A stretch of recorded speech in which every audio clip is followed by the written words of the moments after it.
So welcome to Parenting Differently, where we leave behind that old way of parenting and allow the gifts of parenthood to raise us. Different to how we were raised, perhaps different to how society is telling us we should be raising our children, maybe even different to how we expected we would be raising our kids, just different. I'm your host, Anya Simmons. I'm a parenting coach, a yoga teacher, and a mother of two big people. 19 and one about to be 23, which is quite shocking, seeing as I'm so young. And I came into nannying assuming I came into parenting, sorry, from nannying, assuming it was going to be easy and I would really know how to and what to. I had all the rules, all the plans figured out.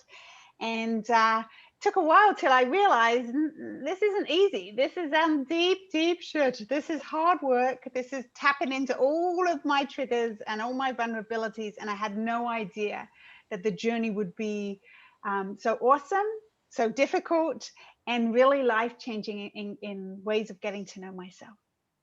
So today I'm super excited to invite our first father to the show, the lovely Serge from Rooted Parenting Movement. Welcome. Yes. And Serge, his passion is helping busy mums create resilient bodies and minds. I mean, how fantastic a way of just combining the two things that we have control over, body and our mind, and really working with that. And so welcome, Serge. Welcome. I'm so happy you're here. Yes, thank you. No, yeah, I'm super stoked. Yeah, I was looking forward to this. You're my last thing for my Saturday, so I was like, last. So I'm super excited. Oh, wonderful. So, Serge, we'll dive right in. The first question: who are you, and who are you fathering? Nice. Yeah, I love that question. Yeah. So, hi, my name's Serge. So, originally from Maui, Hawaii. Now living in California, right outside of Sacramento. Yeah. So, as far as who am I? When I think of that question, I think of just a loving, caring, and free-flowing person who just wants to help others feel better and just succeed in whatever they feel they want to thrive in. Right. So that's who I am as far as when I close my eyes and think of myself. I'm fathering a beautiful son, Elijah. He's 6 years old, and yeah, he's turning out to be a wonderful human. Just the way he moves, the way he thinks, the way he's just absorbing everything. He's actually right now is coloring his country balls. So he does little balls. It looks like Pokemon balls, but Okay. he does little eyeballs, and he also colors in with the different flags of different countries. So yeah, he's learning about that, and yeah, he bounces between that and going on YouTube learning about anatomy. So yeah, Wow. so yeah, Awesome. and yeah, and he watches like kids playing video games. But yeah, for the most part, it's I love just seeing him grow and flourish within these years, like seeing his personality come through also. So Right. yeah. Yeah, 6 is pretty sort of a little established there, right? On what his likes, dislikes, and what's really curious. Yes, it's super. I'm very stoked, super excited just to see Ah, once he becomes older, 19, 21, seeing how he's gonna flourish and become this human going out into the world. So yeah. yeah. Very interesting change. Yes, awesome. So, in your own childhood, was there a belief that you carried, like on your shoulders, in your soul, wherever you want to sort of think of that, that having Elijah has kind of helped you shed? Does that make sense to you? Like something like good enough, or I'm bad, or I'm not smart, whatever those be. Like, is there something you think that fatherhood has kind of switched for you? Yeah, I think one of it is really truly just believing in myself and really believing that I can actually go beyond what I think is beyond. Yeah, so like the Mm, Michael Neal, super coach, he says there's a level of thinking beyond your thinking. So he's allowed me to think beyond what I've been conditioned to think. Right. So as far yeah. as one thing that comes up to mind is financial self-limiting beliefs, as far as like, Hmm. oh, there's only so much that I can do. Or for example, when he was younger, we were actually on government support. And Hmm. for me, growing up with my mom's single parent, we weren't always on government support, but we had assistance and everything like that. Right. So for me growing up, that was normal. But for my partner, Jovi, that wasn't a normal thing. So for me, it's like, okay, it's okay if we have, food stamps or whatever, but because this is just what it is. This is just how parenting is. But then for me now, realizing is like, oh, that's not bad or wrong. It's just the situation we're in. But now realizing like there is a level of socioeconomic growth that I can achieve for Elijah, and like breaking that generational thought process of, okay, we can only have this much. Yeah. And then that goes on into my business. Like, oh, you can set your limitations, and you can set your possibilities, right? So for him, just growing, that kind of shifted with the view of possibility. And that gave me chills. That is fantastic. Yeah. Amazing. And that's the amazingness of having this privilege of being a parent, right? That it makes you reach beyond, think beyond, see like, wow, is this really all I'm kind of limiting myself? Why is not everything else available to me too, right? I never even gave those thoughts until I had little people in my life. Yeah. And then another oh sure, I had it in my head, but it fully slipped. But yeah, and then it fully just put me on with the straightened path as far as focus. Now because in my 20s, because I had him, we had him when I was 29, and up until that point, I was kind of lost in limbo. I was still like, I don't know what I want to do in my life. I was I had this cycle of, I would drink a little bit, then partying, get really drunk, and then, oh no, I'm not going to do that. I really want to help people. I don't know what I'm doing. Then self-comparison and negative self-doubt would happen. Then I would escape using alcohol and partying and stuff and go there. But once Elijah came into the world, I was like, okay, I've got to buckle down, and because now I have a human here that's going to allow me to guide them. And I was already on the path of self-awareness and learning about the inner introspective, but it was the negative self-doubt and putting myself in the mental prison, and alcohol would help me escape that. Right. So then there, he actually boosted the growth. So he was like organic fertilizer. like the I love seed, it. Yeah, the seeds were already planted into my subconscious mind and my consciousness and stuff. Right. But then I just wasn't in the environment conducive for growth. So once he came in, and me moving from Hawaii to California, it was just me and Jovi and her family. I moved in with the family. It was just me and the family. So there, I just focus on them and myself. Not really have any distractions as far as like partying and stuff. But yeah. Long story short, he was a fertilizer to my growth. I mean, wow, that's an amazing thing. That's really amazing to realize that already, right? To be on, like you say, on the path, and then really realizing, I mean, they're so vulnerable and so innocent and so little. It's you think we all want to at some point say, I want the best for them, but it has to start. We can't just keep saying, okay, you do good at school, okay, you do make right decisions, and then we're messing up all over the place, right? Like it doesn't balance. We all know.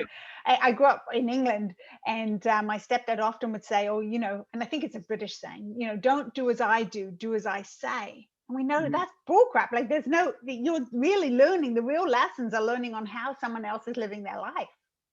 Food, not perfect, just living, just trying to do better, trying to figure something out, right? Yeah, 100%. And not only, through, actually physically seeing movement, but also like energy, as far as like, okay, if I see dad, he gets into traffic or something like that, like how does dad react? Like, after traffic, it's like, oh, okay. It's like, if something doesn't go my way, that's how we should act. Right. So there, and then feeling that the energy, as far as like once I feel anger, is like, okay, I have to release it through yelling or sticking the finger or fighting them, right? Instead of breathing and actually being aware of like, oh, okay, this is happening right now, but what can I do? Oh my God, that you're just speaking my language, because I remember even as a yoga teacher, so I'd be, I'm this nice, calm, relaxed yoga teacher, but until I really face all my shit, right? And so once was, I was in the car, and I started to realize how aggressive I am to other people, like crazily aggressive. And then you look in your little mirror, and there's 4 eyes looking at me on how I'm responding to somebody who is driving and minding their business, or maybe doing who knows what their problem is. But my issue that in that little box of a car, I'm creating this awful energy as a way of thinking that that's okay. And then it's like, oh, no kids, off you go to school, be nice to people, we go and drive. Exactly. And then, well, I have a funny story with driving too, because there was this person, we're trying to merge. I forget what was happening. And then I was like, what are you doing? Just go, blah, blah, blah. And then I think it's like last year, and then Nigel goes, hey, Dad, chill out, bro. And then I was like, you're right. Yeah, you're right. Yeah, and then they are our little teachers. He like fully put me in check. He's like, chill out. He's like, chill out, bro. Just breathe. And then I was like, you're right. And then I just took a deep breath, and he was like, and then we're driving. He's like, see, Dad, is that better? I was like, yes, thanks, son. Yeah, I know, exactly. Who would know that a 5-year-old had that wisdom, right? But they're very wise. I love that. That's great. And then that kind of piggybacks or closes the loop on it's like just the lessons that you're teaching them. They're going to remember it, because then whenever he gets angry or upset, I ask him, oh, why are you angry or upset? It's like, oh, just breathe. Boom. And then there's like, there's times like, I don't want to breathe, and then I was kind of just go with him and just kind of just do that deep breathing, and then he kind of just calms down. So then there, that was, oh, just breathe. So there he took that lesson of me telling him, oh, relax, bro, just breathe. Yeah. So there, so now he's bringing it upon, he gave me the lesson again. And that he felt comfortable doing that to you says a lot, because he wasn't worried that you would be like, hey, don't you tell me what to do, right? He sees that the raising is happening together. We're learning to be better people because of these amazing little people, right? Yes. Yeah. And then one powerful thing you said during our talk was, they're basically just mirrors of us, right? So that's one thing that really stuck with our talk, as far as realizing that they are truly mirrors within us. Yeah, that they have their own emotions and everything like that. But it's a beautiful thing. Yeah. It is. It does have a lot of good to it. It's hard work, but there's a lot of great to it. Yeah. So how so going back, not deep into your childhood, but in terms of when you became a father, were there aspects from your childhood, from how you were raised, that was so awesome? You're like, wow, I really want that in this too, in my, and then the bits that you were like, I ain't bringing that in. Nope, I'm going to do everything I can not to bring that something in. Nice. No, I guess we can start with we can start with the good stuff. Basically being born and raised in Hawaii. So basically backstory, my dad's from Mexico and my mom is born and raised in Maui, and basically my great grandparents came on my mom's side from the Philippines to Maui, and then my grandma was born in Maui, my mom, and me and my brothers, and then kind of just really planting the seed of that local Hawaii culture within Elijah, as far as like keeping it rooted to the islands, and just how we grew up. Like I have my Neo-Polynesian tattoo here. It's they say like you don't have to be Hawaiian by blood, but you can be Hawaiian at heart. So for me, it's like especially cultivating that sense of like ohana and aloha and like family and community, and really helping one another out, but also the actual cultural aspect of it, like still speaking Pidgin, like we have our own lingo and everything like that. And then just really staying rooted within that, because my whole family's on Maui, like my cousins, my mom, like I'm the only one that made it off of Maui. Okay. So there, and then there it's like when we have him go back, like it's just that's home for him.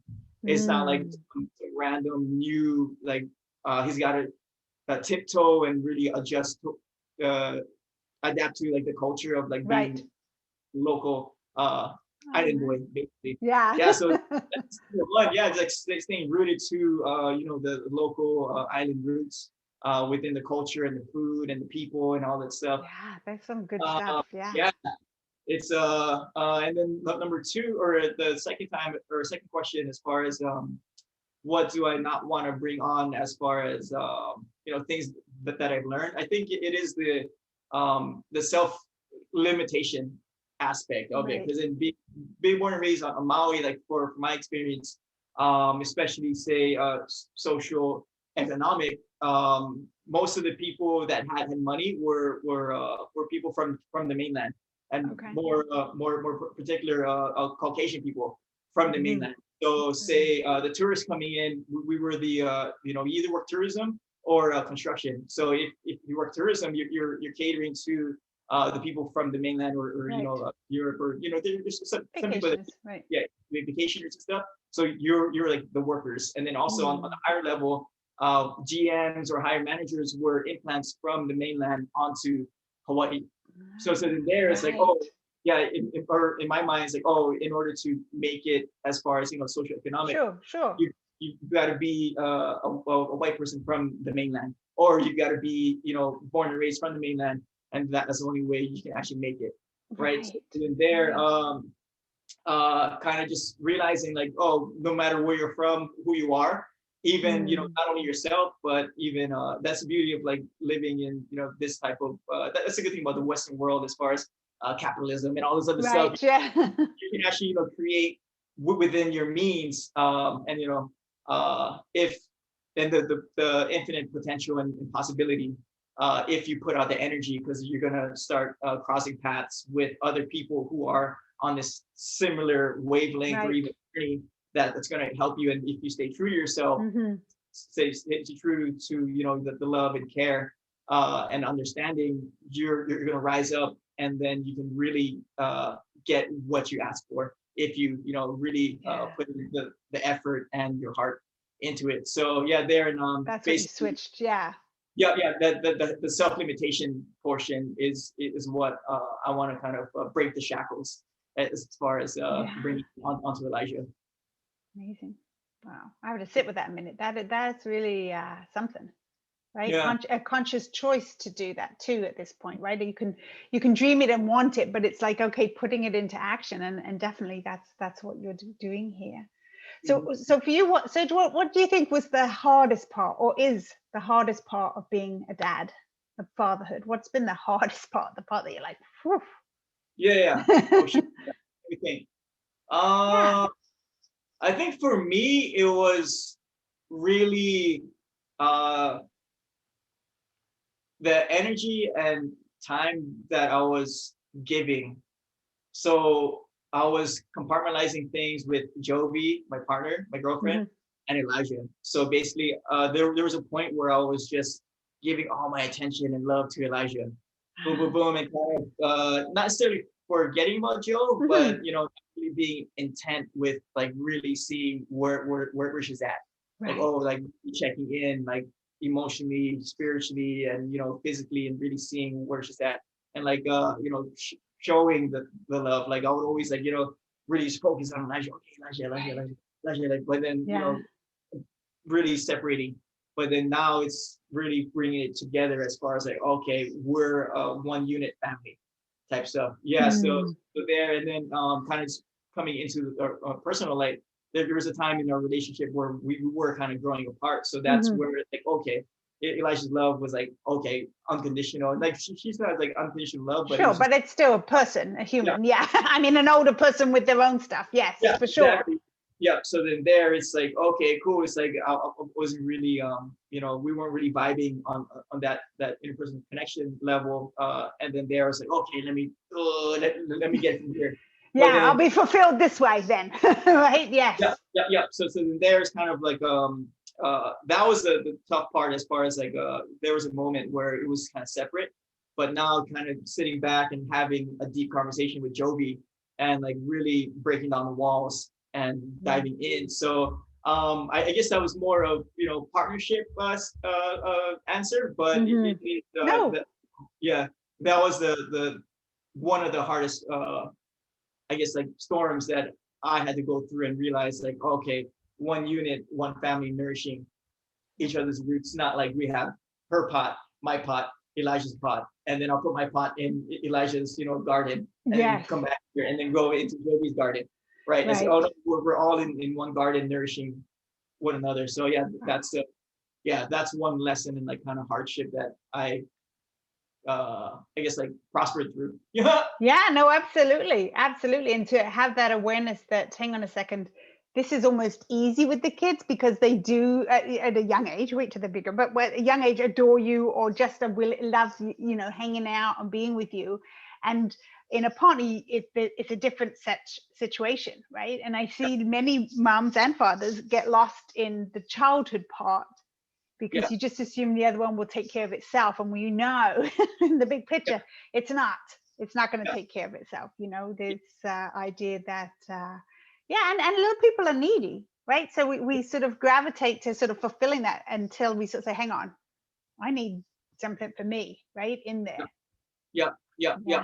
For sure. Yeah. And then that's one thing too, because, you know, single child and stuff, and like, you know, realizing that he was my light. It's like, oh shoot, he really put me towards the path of like my fertilizer for my growth. So I realized like, oh shoot, let me actually detach and like actually do my own thing. Right. So let me have like surge time. Shifting that identity of like, you know, it's like, oh, you don't have to be you know, dad 24/7. You can still be your own human being. You can be you know, a partner or boyfriend 24/7. You can have like, you can enjoy the sunlight on your own. You don't have to be in their life all the time. That was big for me too. That took me a long time to realize that I just thought I had to be everything to everybody. And then there was no Anya. I wasn't even in the picture. I wasn't on the list of to-dos. I was like not in there. And until you really sort of go, why am I so burnt out? Why is this so exhausting? And because there's nothing left, right? You're just giving every way trying to do that. So that's a powerful awakening. So although Elijah's just a little fella at this point, although 6 is pretty big, right? I would imagine, and you can correct me if I'm wrong, he's pretty amenable at the moment to your lifestyle, to the way, I know you're into very healthy eating and nature and movement, right? How do you think you would handle it, or will handle it, because there will be times, but when he perhaps really is like not into that and wants to do something different or have his own life? How do you think? I mean, I'd love to know. I mean, you don't know, obviously you're guessing, but those.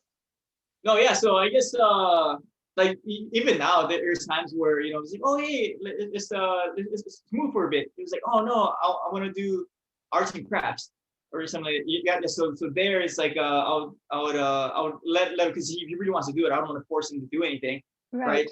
So there we kind of just do more of a not necessarily a compromise, but kind of like, hey, I'm down to do some stuff with you. Is it okay if I be around in your presence while I do my movement? You know, my capoeira or, you know, some movement stuff. It's like, oh yeah, that's cool. Yeah, then they eventually just open the door to invite. It's like, oh, are you bored? Did you want to move with me? And then there's time. I mean, it works maybe like 70% of the time where he was like, oh yeah, Dad, I kind of want to move. So then there we just kind of just move and groove together and everything. And then after I'm done with, you know, he's like, okay, I think I'm ready for more craft time. It's like, okay, cool. Like, do you mind if I join you? And then there is like, so basically, not necessarily forcing, but opening the door of an invitation. And then, you know, having him do what he wants to do, but also opening the door. But like, hey, this is pretty fun. And there's times where like he's watching YouTube, like he's watching this stuff on space. All this other stuff, like, oh, I actually want to watch stuff on space, but I know he's been on the screen for a while. And then I just tell him, like, oh, let's just go outside and smell the fresh air. It was like, oh, okay.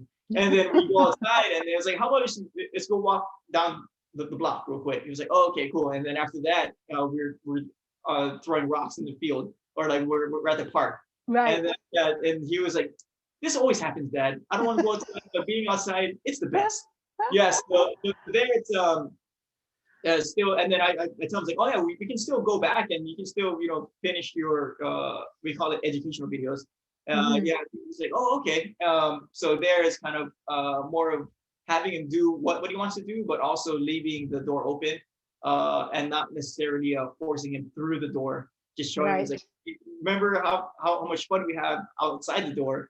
Let's go just step out real quick. Right. So I love that. I love how you're adapting it. So you're adapting because he's still ultimately getting the choice, right? Yeah. But you're doing it in such a lovely way that even, oh, do you mind if I join you? I mean, that's so powerful, lovely that, as a dad, you're asking, hey, I wouldn't mind doing a bit of craft too, or, is it, I'm going to just be doing this over here, or I like that. So I think you'll be okay as he gets bigger. Even if he comes home with McDonald's, you'll be like, oh, okay, how did that make you feel? Right now, you're just being a bit silly, but you know what I mean? Like in terms of, I have my lovely yoga teacher. I did my training, and she's I might get this wrong, but I think she eats macro. She's into macrobiotics, and she talks of the time, this was in our training many years ago, of when she had to really, that's all she ever cooked at home, that's all, or ate at home, and that's what her kids were raised with, and how hard it was for her when her daughter went off to university, or her son, I forget which one, and how hard it was because suddenly they wanted to eat junk food, and they would be like, Mom, why aren't you cooking burgers, or why aren't you, this kind of thing, and it's been interesting. I think they both come back around now to the way that they were raised, but I think it's the rebellion side, it's the freedom side, it's this I will do what I like, and then you kind of go, oh, I don't feel so good, but I will do it, right? So yeah. Especially with food and stuff, like we're not like 100% like organic, free range, all this other stuff. Like we're pretty much like 80-20 or 75. So basically especially with the food and everything, we're not like super strict or anything, because in there it's like we in our eyes, we don't want to have them feel like restricted. Oh, this is the only way to eat, right? I love it. So then there, like we have a burger place called In-N-Out here in California. So like there's times where we eat In-N-Out. I'm saying so then there is like, oh, and he knows it's a treat. It's like, oh, okay, it's like we haven't had In-N-Out for a long time, and then I always sounds like, it's about balance and awareness. Yeah. I'm saying yes. So then there, especially with sweet or candies, like he'll actually he'll have some. It's like, oh, can I have candy? He's like, oh yeah, just and then I'll ask him like, oh, do you feel like that's too much? And then he'll be like, oh yeah, I think that's too much. Yeah. So then, aware of everything as far as like consuming, what is eating, and everything like that. So and then especially for movement too, like if I want to have him do practice capoeira with me or whatever, or even just moving. I love, by the way, interrupting here, I love your movement videos. They're so good, and you can see how they're